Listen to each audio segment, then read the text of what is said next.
I'm working on my first acrylic painting collection, and I'm taking you along for the ride.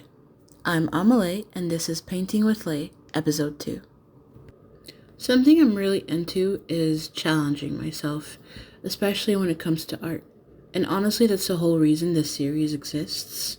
Acrylic is one of the mediums I used to really hate, which is funny because before I ever picked up a paintbrush, I thought I was going to love it.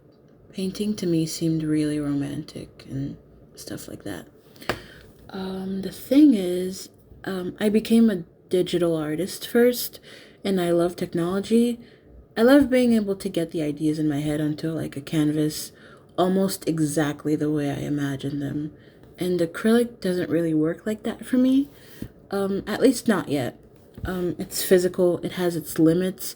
You can't hit undo when something looks off. You kind of just have to sit with it, work through it, and figure it out. And I learned that the hard way. The very first painting I ever made was supposed to be this cute, magical, little cozy scene of a woman sitting at her desk drawing, basically like a little version of me. Instead, I painted something that just felt dull.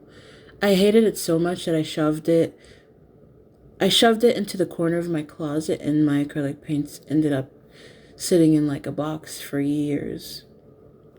Looking back now, though, I don't think the problem was acrylic.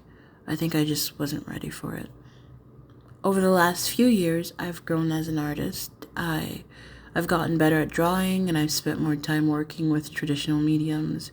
Even markers, another medium I used to hate, ended up becoming something I actually enjoy now. So, well, apparently I have a habit of hating art supplies and then not hating them when I finally understand them.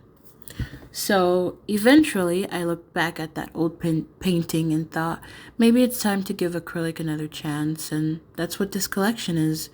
If you watched the last episode, you already saw the sketching process. That one was nice and short. This one's not going to be that short, as you can see. It's already 2 minutes and 30 seconds. This painting took me 2 weeks to finish, and I spent about 729 minutes actually painting it. Then I had the brilliant idea of filming the whole thing, which meant I also had to edit those 729 minutes of footage into this video. So I'm not gonna lie, that's a big reason why I procrastinated editing it. Every time I opened the footage, I was like, I'm not doing that shit. Absolutely not.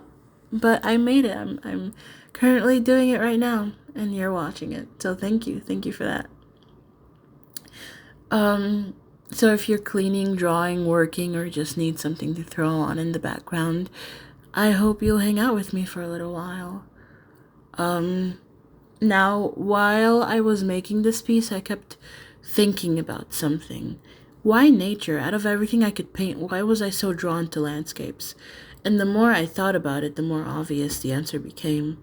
I've always loved nature, one, and it honestly means as much to me as music does.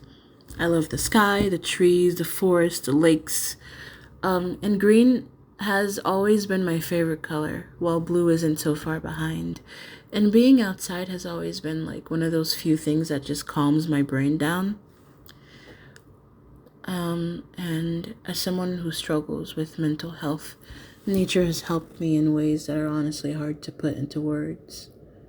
I won't get too deep into that, but it has been one of those constant things that's always there for me.